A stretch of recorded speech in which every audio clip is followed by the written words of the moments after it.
Okay. All right. Good afternoon, everyone.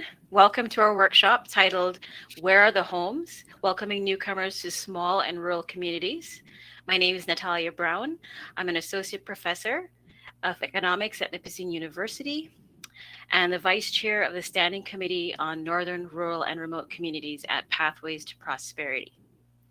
The current housing crisis in Canada is not just limited to large urban centers. It is being experienced in rural and small communities across the country, and it is happening while regionalization efforts are in place to increase immigration to these communities.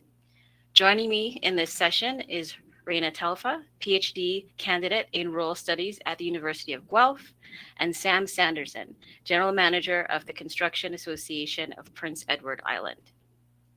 Rana will be presenting on the housing experiences of Syrian refugee families in Southwestern Ontario.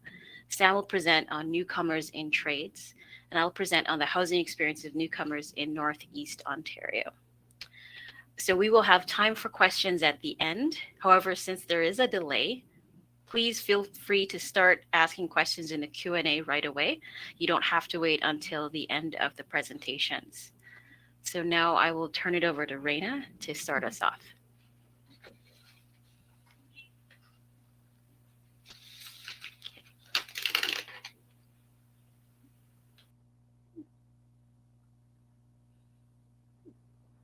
Good afternoon, everyone. My name is Rana Telfah. As part of my PhD research, I interviewed Syrian refugee families who moved to Southwestern Ontario since 2016 to explore their settlement and integration experiences in different sized communities. In this presentation, I will be covering one of the aspects of their settlement experiences, which is housing. And in this presentation, I will share with you some of the results of my interviews with them. As part of the global response to the Syrian conflict, Canada resettled more than 56,000 Syrian refugees between November 2015 and June 2018. And more than 4,000 Syrian refugees arrived in Southwestern Ontario. Refugees experience numerous demands and stressors when resettling in a new country, especially when arriving from non-English speaking countries.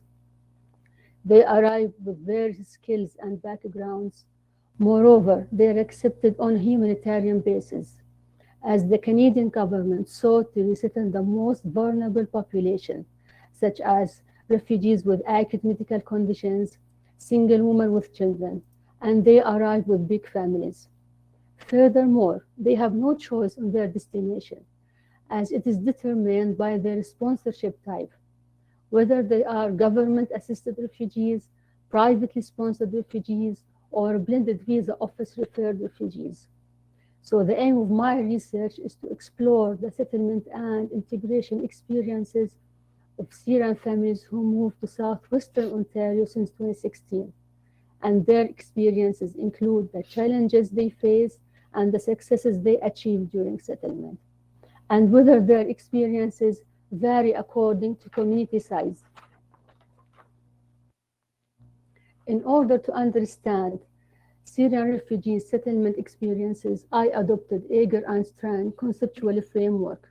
This framework provides a holistic approach to their integration experiences, whereas housing is one of the markers and means of integration.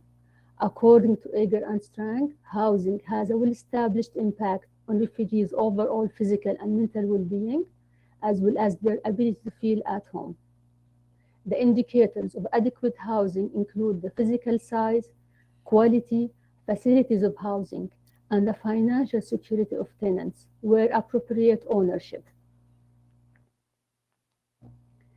During 2020, I interviewed 40 Syrian families from different sized communities, from rural and small towns, from medium-sized and large cities. I started by doing face-to-face interviews, and then I changed to phone interviews. The number of members per household for the families that I have interviewed range between 2 to 10 members per household, and the female participants were higher than male participants in my population. I added the following questions regarding housing experiences in my interview guide, which includes: have you changed your place more than once since you moved to Canada? Do you find the house you live in fit with your and your family needs in terms of the size of the house and facilities, location, and renting? Can you describe your relationship with your landlord? And those are the following findings in response to my interview questions. In this study, I found out that during early settlement, the Syrian families moved between communities, either moving from a large to small community or from a small to a large communities. These are the reasons that I found for why Syrian families move between communities: to join family and friends. During war and exile, Syrian families were separated from their families and friends. Therefore, during early settlement, they were actively looking to join them back. Moreover, to look for employment. Syrian families arrived in communities with various skills, limited English proficiency, and low education levels.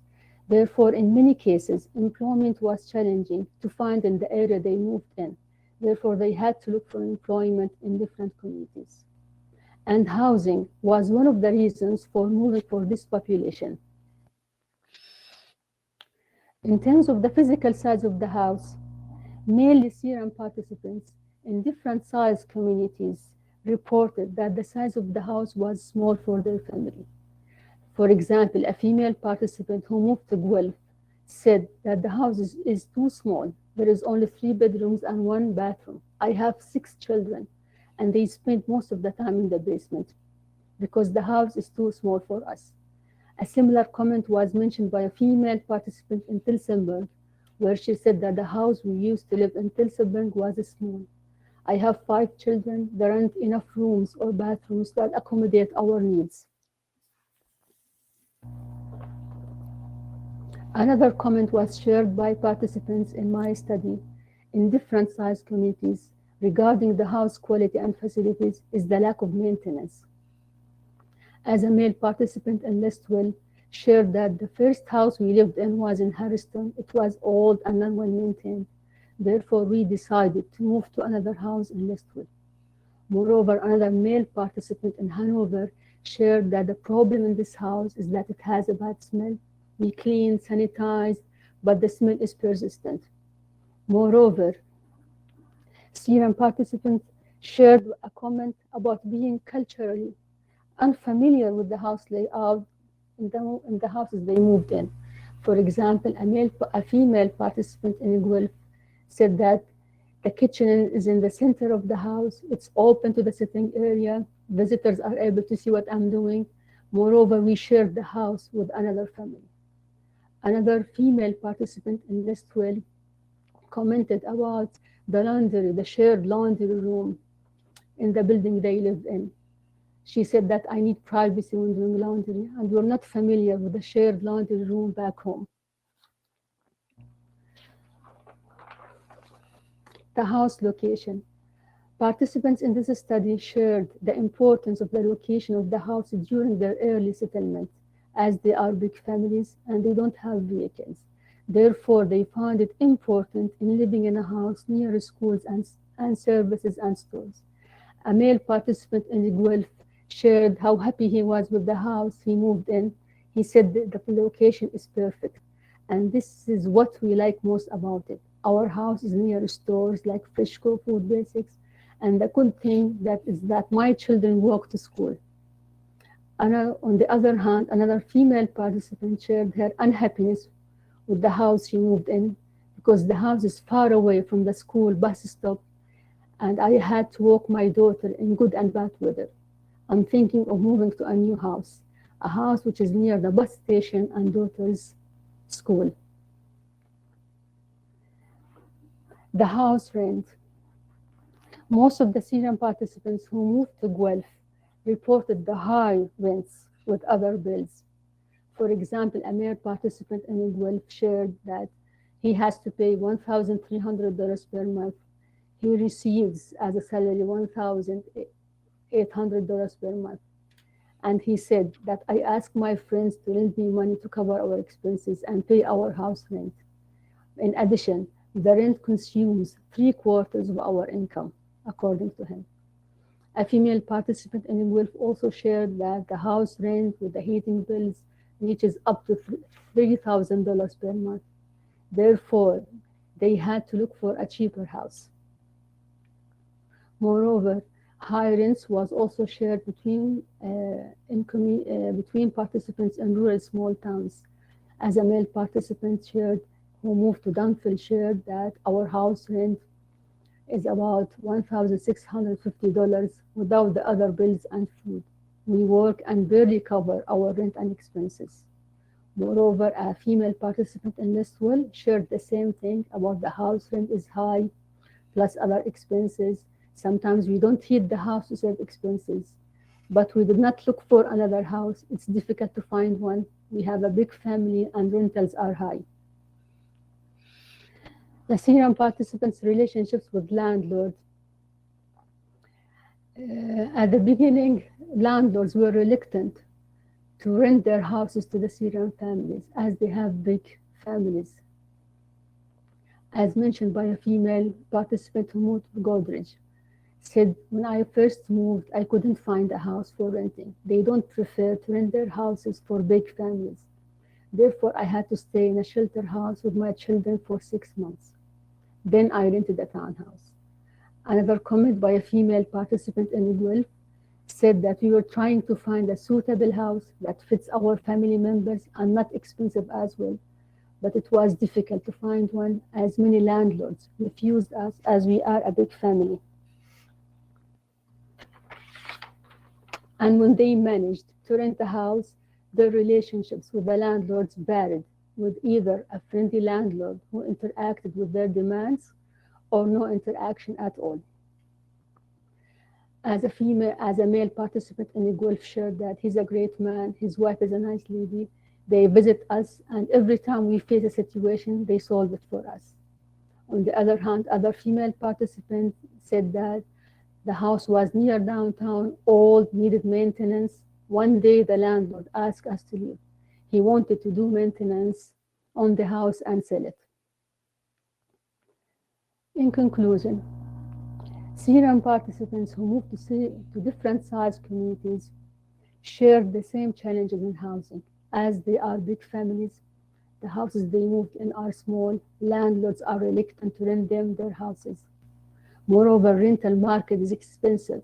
It adds up with other expenses. Therefore, they are continuously looking for a cheaper house. Finding affordable and suitable house is challenging for them. And in a broader context, housing experiences might have a positive or negative impact on the settlement and long-term integration among Syrian families in the communities that they moved in. Thank you. Now, I will hand it to my colleague, Sam. Thank you very much, Natalia. And great job, Rena. Good Thank you. afternoon, everybody. It's certainly an honor and a pleasure to have the opportunity this afternoon to do a presentation to this great group and to talk about a few things that are happening, in the construction world, not only here in Prince Edward Island, but right across the country. And it certainly has a big impact on some of the discussions that we're having today about where are the homes and things like that. So one of the issues we see in the industry right now is a shortage of people. We have huge vacancies, not only in Prince Edward Island but right across the country. We're having challenges finding skilled tradespeople. So over the last couple of years, I've had the opportunity to really think outside that box and try some new things and try and create some new opportunities. So as we get rolling along here, we'll have some discussions about the introductory trades training programs here at the Construction Association of PEI. How it started 32 years ago, CAPEI began working with youth with barriers to employment and youth at risk. With our help and training, we were able to bring classes to job sites and help with employability skills and potential employment opportunities for the future. Over the years, we were able to look at many different resources and groups, including youth, women, newcomers, and Indigenous participants, to blend programs to help meet the needs of industry. Our skilled newcomers program began as newcomers in trades, blended to become newcomers and local youth trades training program. Our newcomers program and youth program then became two separate programs aimed at strengthening our island's workforce. Our skilled newcomers program is a foreign credential recognition program that we were very lucky to do a pilot on a couple of years ago to work with skilled newcomers to try and help get their credentials recognized. So it's been a great tool for us and allowed us to move forward. Why youth and newcomers are important. Over the next 10 years, it is projected that Canada will lose upwards of 259,000 workers due to retirement, and only 228,000 new entrants will enter the workforce. That leaves roughly 30,000 national jobs nationwide that will need innovative recruitment plans to fill. Over the next 10 years, it is projected that PEI will lose 150 or 1,500 workers due to retirement. Only 1,200 new entrants will be there to fill those roles. By 2039, PEI is projected to lose 337 workers in construction only. The solution lies in innovative recruitment streams and organizations willing to take that next step. Newcomers benefiting our workforce. With a looming labor shortage, we look to outside sources for innovation for a variety of solutions such as sustainable building materials, advanced building methods, knowledge of new materials, new streams of labor pools, climate change and energy efficiency, and lots more benefits. And something we're seeing is that many of our newcomers are coming with, amazing skill set and amazing knowledge and experience with, many of those, sustainable building materials, climate change and energy proficiency, and knowledge of new materials. Getting youth in trades is important, and the importance.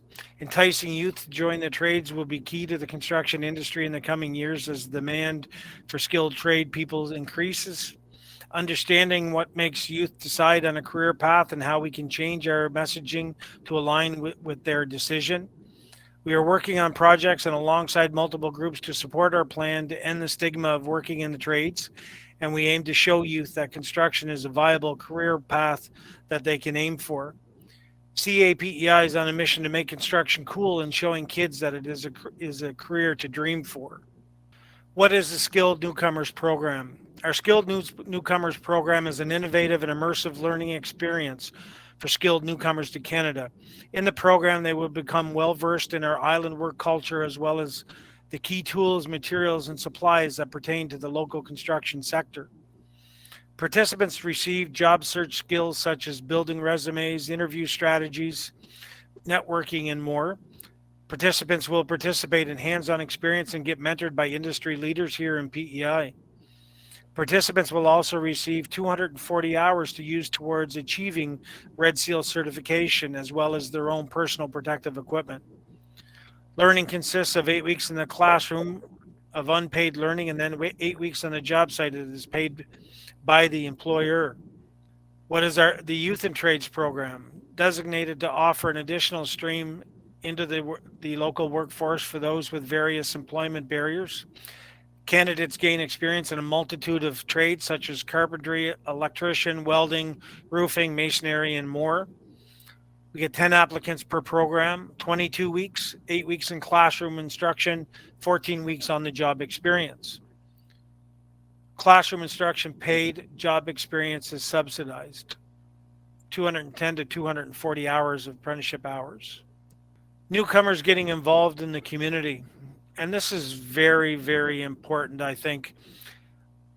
During the summer of 2021, CAPEI was approached to create floats for our PEI's Gold Cup and Saucer Parade.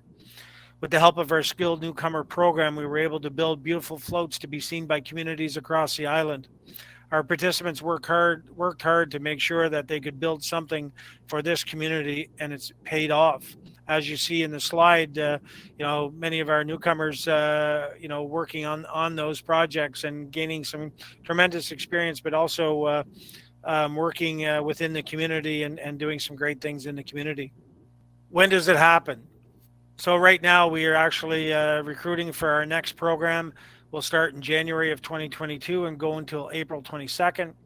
The classroom will go from February 4th or January 4th until February 25th, and then from the February 28th they will begin their 8-week paid work period.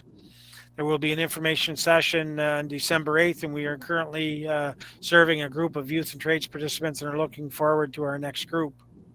CAPEI's Island Builder is one of our responses to the labor market demand. Every construction job in PEI ends up on Island Builder and contains resources for employees and employers. In addition to Island Builder, we have an HR advisor on staff who helps employers find the right candidates and aids workers in landing positions. Island Builder began in 2018 and is steadily growing with every new opportunity. This is something that we've just recently launched very, very early this fall is TradeScan. One of the things we had seen is, the additional need for workers here in PEI. So we teamed up with a couple of local partners here and created this platform, TradeScan. Like I say, we've worked with a couple of local organizations to form TradeScan. TradeScan is our nationwide immigration platform. This allows us to identify shortages within a company and pair them with workers almost immediately. This service comes at no charge to our members, and we are very proud to have our name attached to such a promising initiative. Along with CAPEI, TradeScan is monitored by federally approved immigration experts and follows all guidelines set forth by the Government of Canada. CAPEI continues to innovate and be the forefront of technology advances.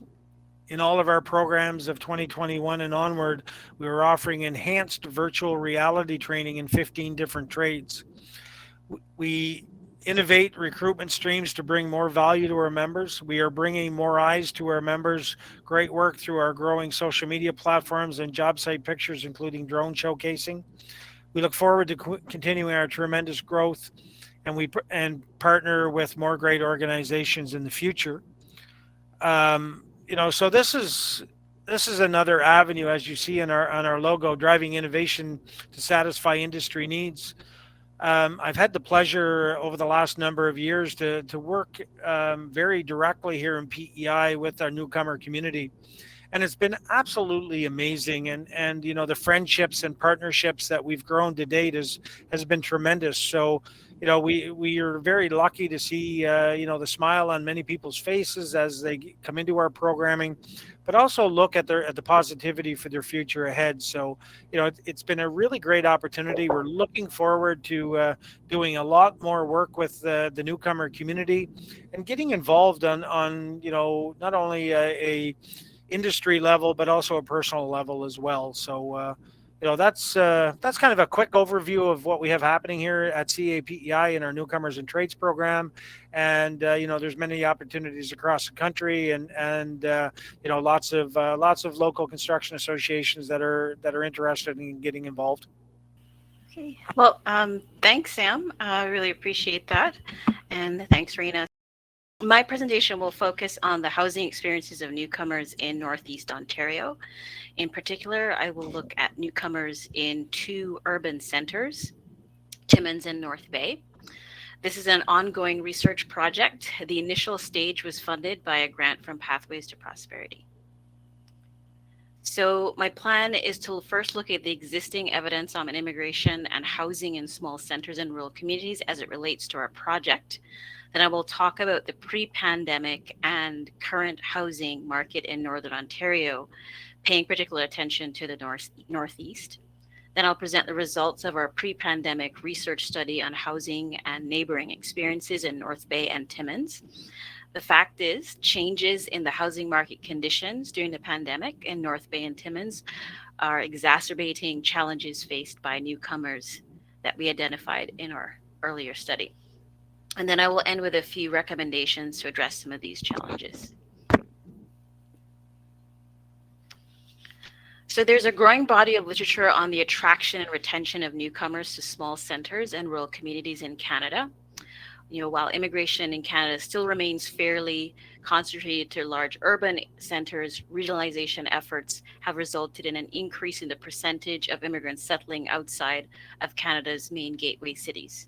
So, Sam was talking about what's happening in Prince Edward Island. You can see that through the Atlantic immigration pilot, there's a lot of increase in immigration there, and we're expecting increased immigration in Northern Ontario through the rural and northern immigration pilot. Key factors that have been identified to contribute to the attraction and retention of newcomers to small centers and rural communities include the expectation of lower cost of living, less crowding, educational opportunities, family reunification, and lifestyle choices. In smaller communities, newcomers face challenges finding employment that matches their skills and experience and finding acceptable housing and transportation, accessing immigrant services, and they may encounter low community tolerance. So, housing availability has been found as an important factor influencing immigrant settlement location. And public transit is important for immigrants in terms of their participation in the activities in the community. So, the literature points to certain advantages to newcomers who settle in smaller centers, such as more suitable housing conditions and greater opportunities for home ownership. But the literature also points to the difficulty these communities have to attracting and retaining newcomers due to deficient housing markets that are not there to accommodate the needs of newcomers. So recent immigrants are more likely to use public transit than the general population, and in that they face a greater risk of transport related social exclusion as a result of their reliance on inadequate public transit in smaller communities. So newcomers have also been found to experience discrimination, inflated housing prices, unfair practices, and overcrowding as they navigate the Canadian housing market.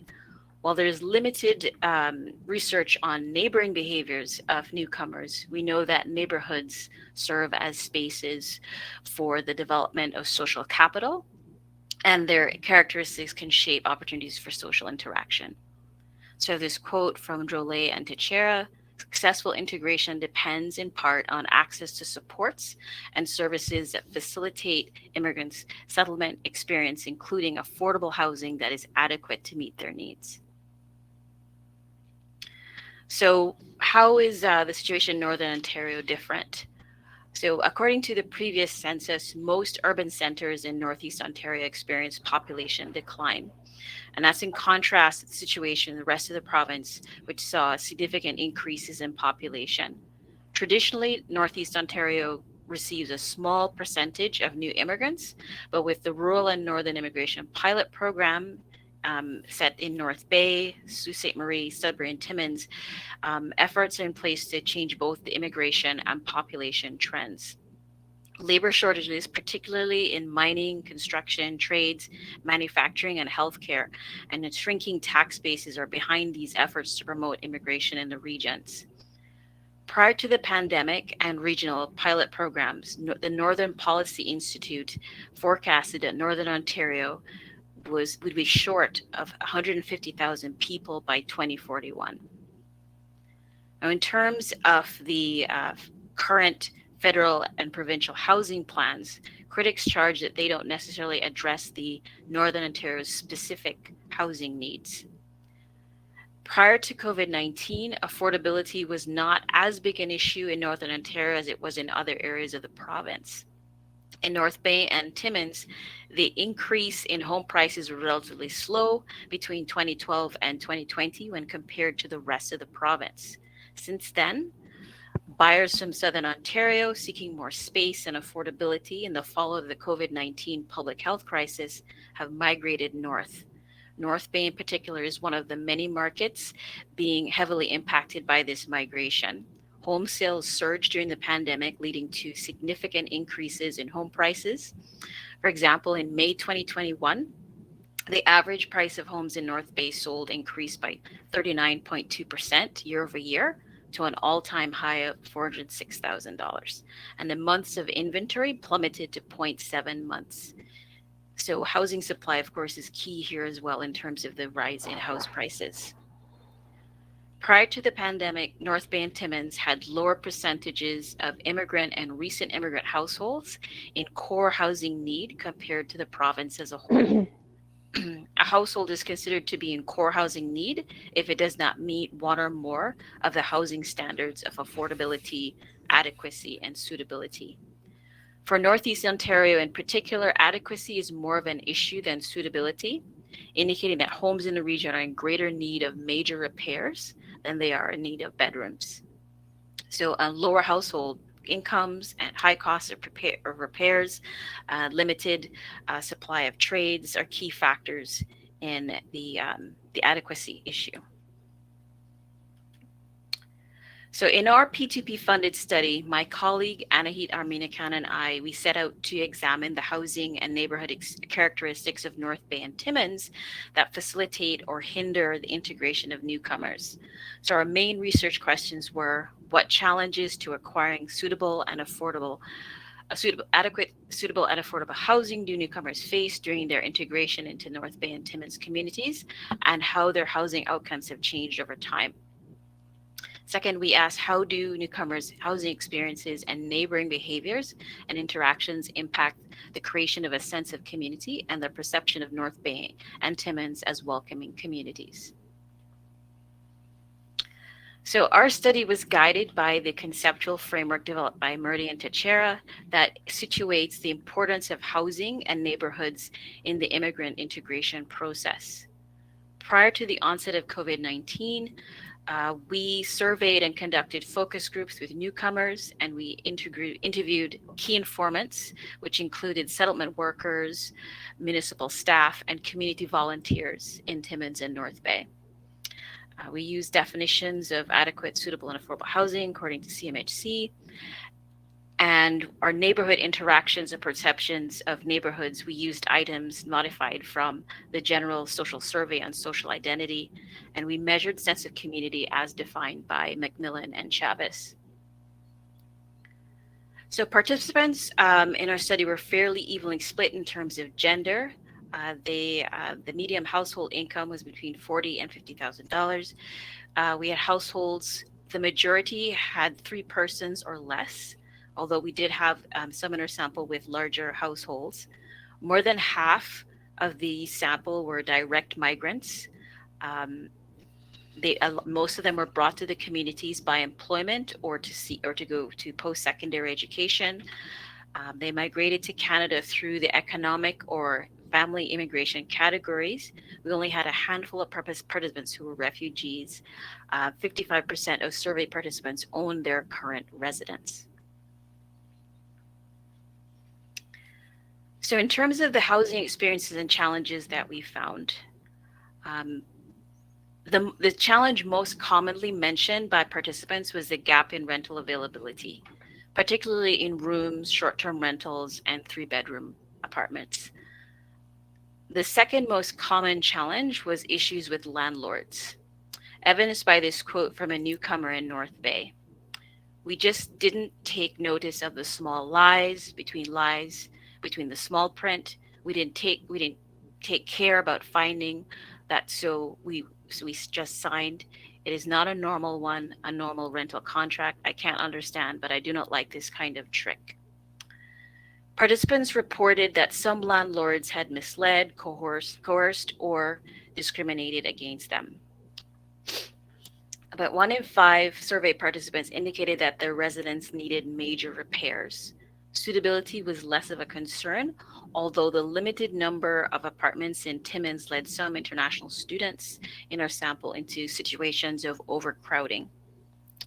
More than half of the survey participants indicated that they were spending more than 30% of their gross household income on shelter costs, while only 1 in 3 felt it was easy to find a home within their budget. Most participants felt that purchasing a home was more achievable in North Bay and Timmins relative to the Greater Toronto area, with several able to purchase a home within 2 years of moving to the region. In contrast, participants expressed surprise at the expense of renting in both communities. We observed dual housing trajectories. Most newcomer participants experienced improvement in their housing situation over time. For those newcomers with strong language skills, ability to find steady employment, arriving with financial resources, and having the support of family or friends, affordable housing prices at the time meant that they were able to transition from the rental market to home ownership fairly quickly. Others continued to languish in less than ideal housing situations with employment, language skills, social networks, and family size as key factors. So, large families in particular struggle to find adequate and suitable housing.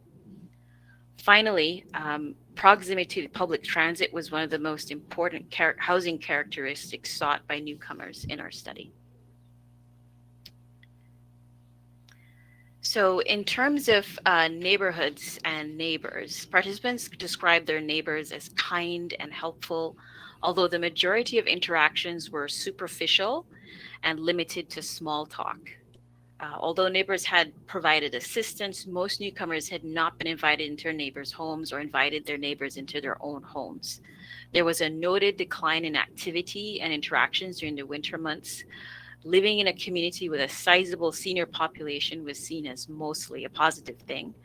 A small number of participants expressed concerns about the illicit drugs and the opioid crisis that has since gotten worse in both cities. Key informants raised concerns about international students being isolated as they sought more affordable accommodation away from campus. So, a key informant in Timmins said, to these students, these would be very isolated communities. They're coming from India with the hustle and bustle, and they are going to communities with 5,000 people and trying to find jobs. I feel bad for the students having to be bused because the housing crisis is dire over here.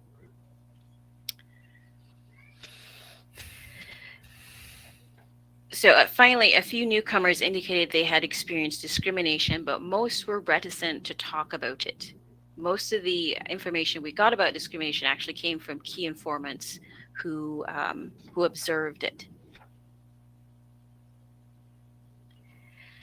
In terms of welcoming communities, we defined a welcoming community as a community where you would not hesitate to participate in activities for fear of being harassed, ridiculed, or discriminated against. Over 80% of our survey participants felt that they lived in a welcoming community. When we looked closer at sense of community, according to Macmillan and Chavez, there are 4 elements necessary to have a sense of community: membership, shared emotional connection, integration and fulfillment of needs, and influence. So the results of our survey suggest that newcomers felt that there was a sense of community in their neighborhoods and with their neighbors. However, the survey participants gave influence that dimension the lowest score. So the relatively superficial interactions between newcomers and their neighbors might explain the lower influence score, as they may not have had many opportunities to influence their neighbors or to be influenced by them. So, in terms of the challenges of availability, adequacy, and affordability that have been exacerbated by the COVID-19 pandemic, if the high levels of housing demand are expected to continue for years to come, then we have to realize that the housing supply we need has not been built yet. Particularly in North Bay, current housing development plans are playing catch up.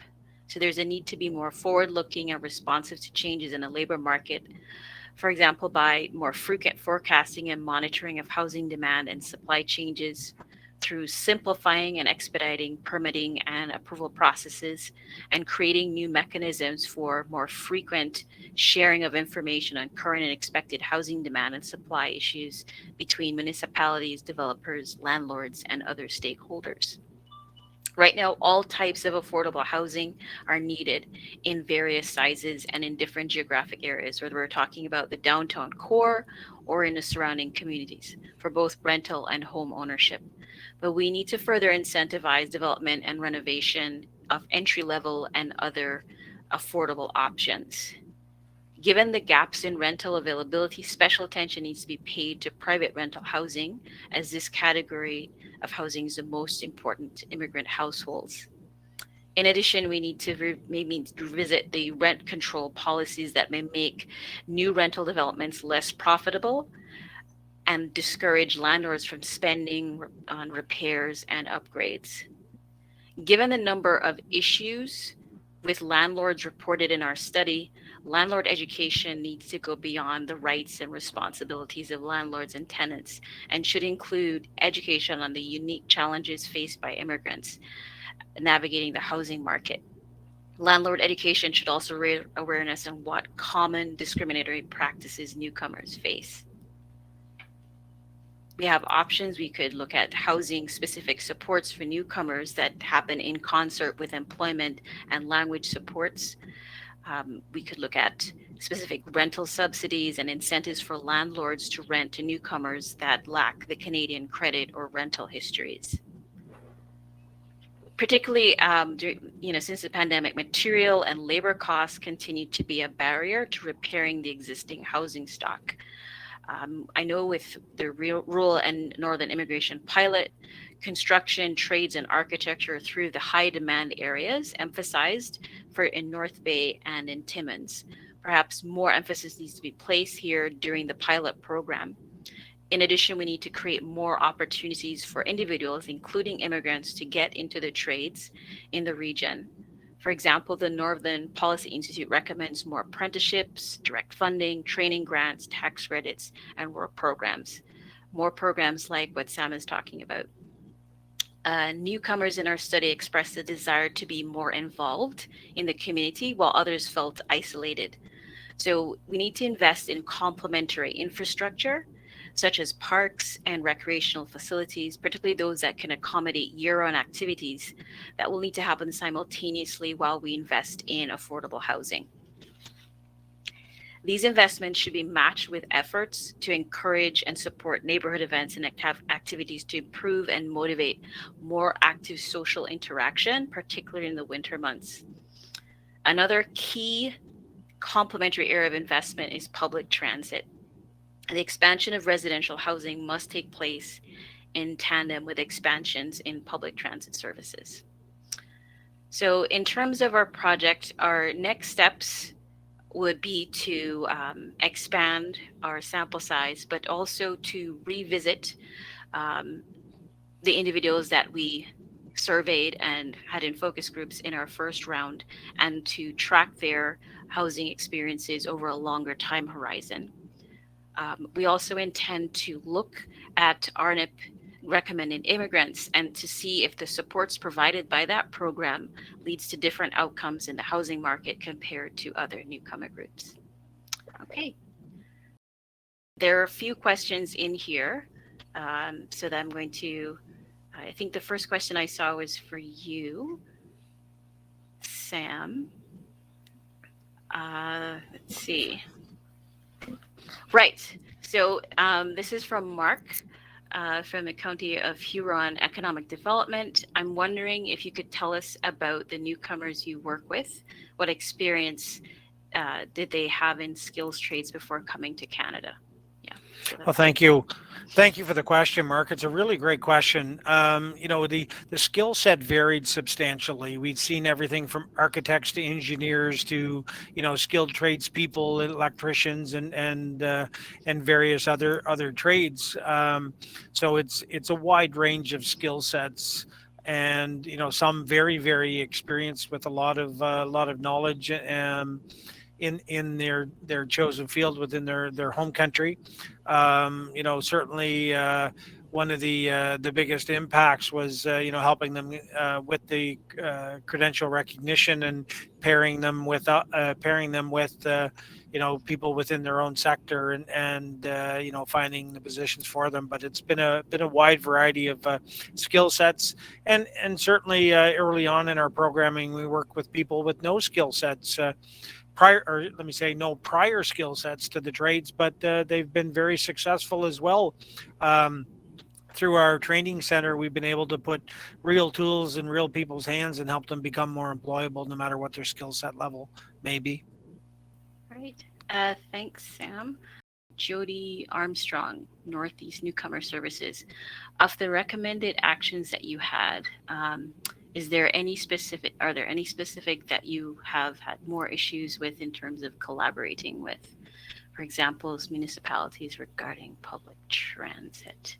I do think that there's sometimes a disconnect between plans for public transit and the residential housing. Um, I know that we have new plans for new developments in North Bay that tend to be located towards the outer sections of the city, not necessarily the downtown core. In the downtown core, of course, public transit is more easily accessible. So I don't know if there's, if conversations are happening to expand transit to for those new developments. I don't see those conversations happening.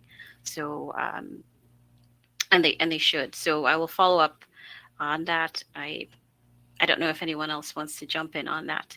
Um, Sam, in your experience, in terms of getting groups to collaborate when it comes to housing, public transit, or affordable Yeah, housing? so I'll comment on that very quickly.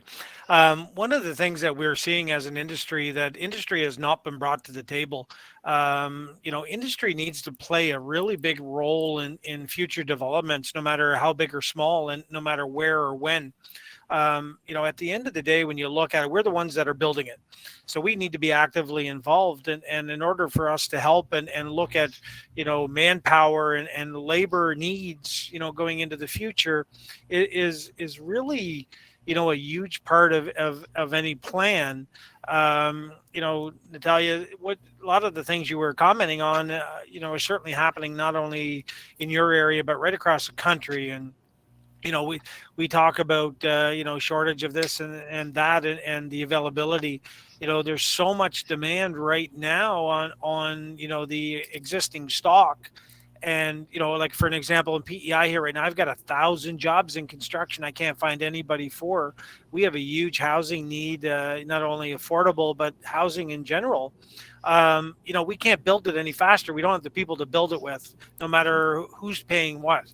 So it's going to take a little bit of time. And I listen to my counterparts across the country, and housing's a big issue from coast to coast to coast. But we need people to build it, and we need more collaboration and more working groups working with municipalities and development down the road. Great, thanks, Sam. So, Raina, I have a question for you. I saw a lot of similarities in the discussion when you're looking at your the experiences of Syrian refugee families, but I wondered if you saw a difference in the experiences of families who were government assisted versus private sponsorship in In terms of terms of their housing. housing. Yes, their outcomes. Yes, yes, of course, there was a difference between government-assisted refugees and the privately sponsored refugees in terms of housing. Mainly, the privately sponsored refugees moved to smaller communities, medium to smaller communities, Hmm. and their sponsor helped them at the beginning with the housing. Hmm. So with time, they were able even to purchase the houses they moved in. Oh. However, the government-assisted refugees who moved to urban centers, they faced challenges with their rental housing, which made them even to move to smaller size communities by time. So I, I, I believe that the refugees who moved to smaller communities were able to settle down and even purchase a house more than the one who moved to urban centers. Okay, thank you for that.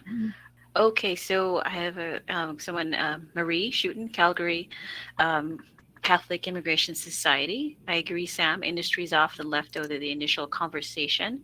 Do you think that this is because they're seen as social issues rather than economic?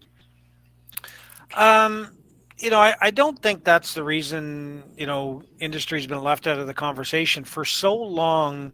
You know, Industry was always there to build whatever needed to be built on almost any time frame or any schedule, because the resources were there. Now that the resources are limited in every jurisdiction, and that's having a big impact on both social and economic, issues. So, that's one of the reasons why I think industry really needs to be more involved now than ever before. Okay, actually, Mark has a question. Mark from County of Huron Economic Development. Any chance you looked at LGBT refugees and their housing needs as well? No, I didn't look at the LGBT. refugees in my population, because in my population they didn't have any of these refugees. Right. So a question that I have has to do with the relationship between the conditions of the homes and mental health. So we know that there's the literature tells us that there's a connection between adequacy and people's well-being and their mental health and how they feel, about their, housing satisfaction and lifestyle satisfaction. So, Reina and Sam, if you want to speak to this, what can we do in terms of the rental housing right now? Landlords don't seem to have the incentives to necessarily fix up homes while they're being rented. One of the quotes that you talked about, Reina, the landlord only seemed to want to fix up the home to sell it, not while Yeah, the people were living there. So I don't know if either one of you want to speak to that. one of the major comments that I heard from the participants, that the houses they moved in were old, not well maintained, and the landlords were not, they didn't do the required maintenance. And in many cases, they want to do the maintenance for selling the house. So their needs are not met in these houses. So, and this affects the family as a whole. And even furthermore, in my study, I felt that the women were the vulnerable in this way of living, because the cost adds for them. The total number of the family members work to save the money to pay the rent, and the maintenance is not maintained. So everything adds to their lives and makes it more challenging for them. Yeah. That's a good point. So, Yeah. Yeah. yeah. No, certainly from an industry perspective, and we're seeing it here locally. There's such a hot housing market. In the two major centers here in PEI, Charlottetown, we have about a 2.6% vacancy rate. Summerside, which is our second biggest city, has less than 1% vacancy rate. We've seen an increase. I know even in my own house I bought a year ago. I've seen a 39.9% increase in the value of it. So when you have an industry in a market that's so hot, and so much need for contractors and materials, with a limited supply of materials, it's not so easy to get the contractors right now to do the renovation work. Many want to build new. Um, Also, many are investing some pretty substantial dollars into renovating, so they need to do some pretty extensive renovations, and they can't do them while that tenant is in there. Not saying that that's not doesn't happen all the time, but that's a lot of the case right now, and the current owner is getting it ready for resale because it is such a demand and a hot market. So that's certainly an impact. Like in materials right now, we're seeing, extensive delays for many building materials. So, which is leading into timeframes and creating accessibility and availability issues. All right. Thanks, Sam. I think I see Mel has a question. Um, Mel, I Sam. do, yeah. Yes, for Prince Edward Island Immigration Partnership. So I guess it's a question for all of us, actually. How does the immigration sector, the construction sector, and academics work together during this time of housing shortages? So, I mean, I see this conference as one of the ways that we're working together, we're having a dialogue and seeing things from various perspectives. But I'll start with you, Reina. How can academics and the construction sector and the immigration sector work together better um, to improve the outcomes? From my perspective, I believe when everyone works together to solve this problem, and before solving it, to admit that we have a problem with housing, Mhm. especially with the newcomers, and moreover with refugees when they come with their stressors and their acute medical conditions. And we have to be aware of the newcomers that come to Canada and look at their needs and their specific needs in terms of housing. This is what academics should do, first of all, and highlight their needs. It's true, but how do we mobilize knowledge to get that to the people in the construction sector, for example. So Sam, what's the best way to Mhm. Yeah, I'm, yeah. and Mel, thank you very much for the question, and I'm pretty sure she knows what my answer is going to be because I've been very fortunate to have great partners like Mel here in Prince Edward Island, and academia has been a partner as well. So we look at the housing issue. The housing issue is not solely affecting newcomers; it's affecting all populations here in Canada. So everybody needs to come to the table to work together and look at the issues. We're looking at building bigger, better, smarter buildings and smarter homes. We need a lot more of them. We need to find out what the needs are and having the adaptability to be able to build them. We all don't need 3,000 or 4,000 square foot homes. Many areas we need diverse, housing in locations and environments and developments and stuff. So working together, planning it down the road, certainly is going to be tremendously valuable. We look at the shortage of people in itself. We've got 1,000 jobs here. How do we get more newcomers involved in the construction industry? There's a wealth of knowledge, a wealth of experience, and a wealth of opportunity there to provide those opportunities. You know what? Let's build it together. I'm a firm believer you will build it. If you build it, they will come. And it's starting opening those doors on how do we look at things. I'm a doer. I like to get stuff done. Let's start. Let's not wait till tomorrow to start building. Let's start building today. And by starting that building today, we're doing it here right now. We're building partnerships and conversation around what we need to do. Now tomorrow, let's get together and make it happen. Let's have more in-depth conversations, and from there, let's put the framework together and start building. Mel and I have had the pleasure of presenting to a bunch of different groups here in PEI, both municipal, provincial, and national and stuff. So getting in front of the right people, but showing our strength together is, I think, tremendously valuable. And coming together and getting it done, I think, is really where it's at. Thanks, Sam.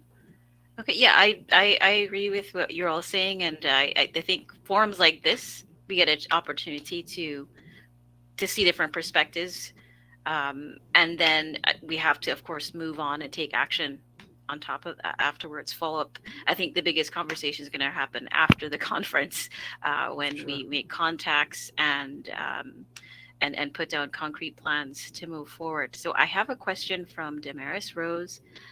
Thanks for your question. It's for everyone. It's, what do you think is the best strategy for creating more affordable units suitable for large and multi-generational families? And something that we will see, as more immigrant families move into smaller communities, large multi-generation families moving in. So who wants to start with that? I'll start with that real quick. Yeah. Again, it's that collaboration. It's finding out what the needs of that new immigrant is going to be, or that community. Every community is different. Something that we're seeing, as islanders here that we're not used to is having multi generations in one household. I was very lucky. I grew up with my grandparents and had a great grandparent living in the same household. Was absolutely amazing. And you don't hear tell of that very much within many communities and stuff. But seeing that coming back again in our newcomer community is tremendously important. Have we ever sat down and asked, well, what are your needs from a development perspective? What are your needs, and what do you foresee? So Certainly, when I'm one of those people that lives in a kind of a multi-generational household, and grew up in that, and more duplexes, more places where you can, more lots where you can have a secondary unit. People talk. My Mhm. mom hates the term "granny suite," but but the units like that, there's not a lot of them to go around. They're very expensive to buy. How do we incentivize developers to make more of those types of units? And also thinking about, I think I read one of the papers that Mel sent me had to do with more high density housing, and Mhm. families buying large houses or more than one family buying a large space, that sort of thing happening more often. Um, I'm trying to, what kind of strategies would work to get contractors, to get developers to build those types of units that would be suitable for these types of families, right? And that's a really tough thing, Hmm. because developers they're in it to make money. Yeah. No matter what way you look at it, they're putting their dollars, they're investing their millions and millions of dollars into development. They're going to get the best return for their investment. Hmm. I mean that they're running a business. But with the right developers who have been involved initially from the start, there's huge opportunity to create those developments that are needed. And again, I think that's coming back to the collaboration and having the municipality on board to look at that type of infrastructure. And Mel is 100% correct. Density plays a very big role in no matter what we build today. It's cheaper and smarter to go up than it is to go out. Putting civil infrastructure is very, very expensive to go out outside of our city limits or whatever it may be. So density is certainly key to helping us with some of the needs. Okay, well, I really appreciate the discussion. I think this has been great. And certainly I'll be following up with both of you afterwards because I see so much overlap and connection between the things that we're working on. I've ton more questions that I could ask, but I will stop here. But there are no more questions in the chat or in the quick Q&A. I want to thank everyone for joining us. Thank you, Raina. Thank you, Sam, for you. sharing your research and for sharing your programs with us. And definitely we will be in touch. Thanks everyone in the audience for listening. And I hope you enjoy the rest of the conference. Take care.